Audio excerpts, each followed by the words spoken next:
menjelaskan tentang pengertian metode etnografi. Baik, yang pertama, metode etnografi itu mulai berkembang pada tahun 1960-an. Metode ini bersumber dari satu aliran yang baru dalam ilmu antropologi yang disebut kognitif antropologi atau etnoscience atau etnografi baru. Etnografi pada dasarnya merupakan satu bangunan pengetahuan yang meliputi teknik penelitian, teori etnografi, dan berbagai macam deskripsi kebudayaan.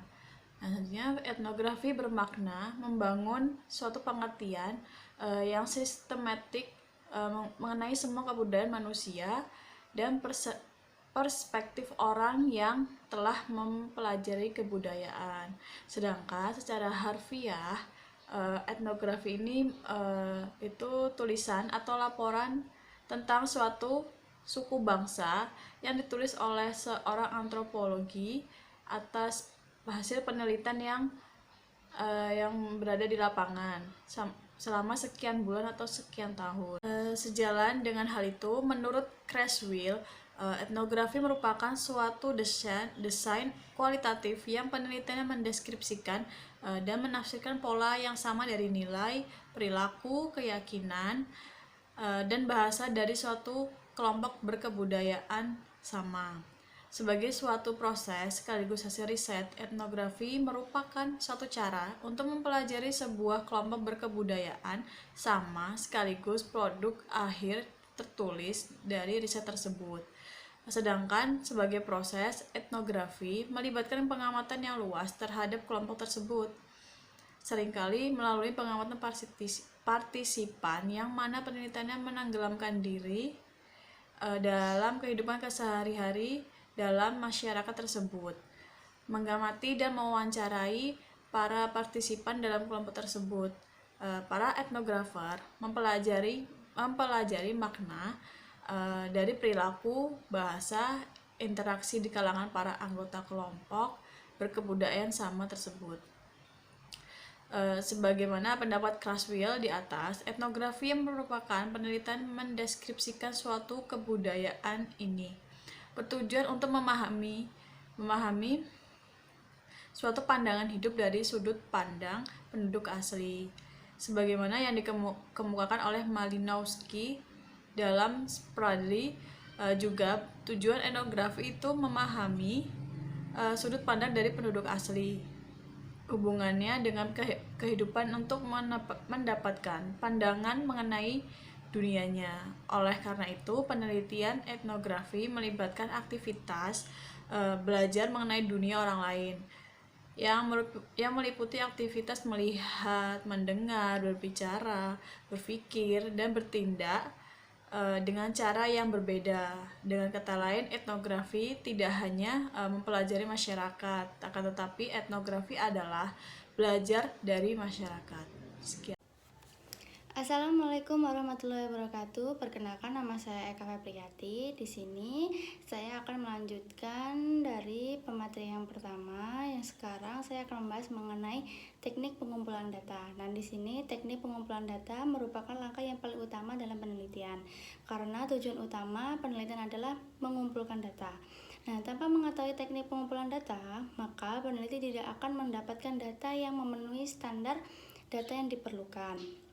Nah, teknik pengumpulan data yang paling utama dalam penelitian etnografi adalah observasi, partisipasi, dan wawancara terbuka serta mendalam yang dilakukan dalam jangka waktu yang relatif lama. Nah, di sini ada dua penelitian, yaitu yang pertama ada observasi partisipan. Nah, jadi observasi partisipan itu penelitian yang bercirikan interaksi sosial yang memakan waktu cukup lama antara peneliti dengan subjek. Dan selama itu data yang terbentuk catatan lapangan dikumpulkan secara sistematis dan berlaku tanpa gangguan. Nah, ini dengan demikian observasi partisipasi merupakan teknik pengumpulan data di mana peneliti terlibat secara penuh dengan masyarakat yang sedang diamati Untuk menjadi seorang pengamat yang baik membutuhkan sebuah keterampilan istimewa yang memungkinkannya untuk menangani berbagai persoalan seperti potensi kebohongan dari masyarakat yang diamati, manajemen kesan, dan potensi ketersingkiran sang peneliti dalam lingkungan yang sedang diamati atau lingkungan asing. Yang kedua ada wawancara terbuka dan mendalam. Jadi wawancara terbuka mendalam ini bisa juga disebut dengan wawancara tak terstruktur, yang artinya wawancara yang bebas di mana peneliti tidak menggunakan pedoman wawancara yang telah tersusun secara sistematis dan lengkap untuk pengumpulan data. Nah, pedoman wawancara yang digunakan hanya berupa garis-garis besar permasalahan yang akan ditanyakan. Nah, metode wawancara terbuka dan mendalam ini memerlukan kemampuan mendengar yang baik, akurat, tepat agar apa yang didengarnya dapat dimanfaatkan sebagai informasi penelitian. Nah, selain itu, metode ini mempunyai keunikan yang menguntungkan, yaitu wawancara ini tidak menghasilkan kesimpulan, tetapi memerlukan keberlanjutan. Oleh karena itu, pentingnya kiranya untuk tetap menjadi hubungan yang baik dan kontak dengan subjek penelitian. Nah, itu tadi presentasi dari saya. Selanjutnya akan dilanjutkan oleh presenter yang lain. Nah, baik, yang selanjutnya di sini saya akan menjelaskan tentang teknik analisis data. Berdasarkan gambar pada makalah di halaman 7, di situ berdasarkan gambar di situ menunjukkan bahwa langkah penelitian etnografi adalah alur penelitian yang maju bertahap. Nah, yang mana dimulai dengan suatu fokus yang luas, kemudian mulai menyempit pada langkah ketujuh untuk penyelidikan intensif atas beberapa domain terpilih. Nah, dalam alur penelitian tersebut terlihat bahwa analisis data pada penelitian etnografi terdiri atas analisis domain, analisis taksonomi, dan analisis komponensial. Nah, di sini saya akan menjelaskan yang pertama, yaitu analisis domain.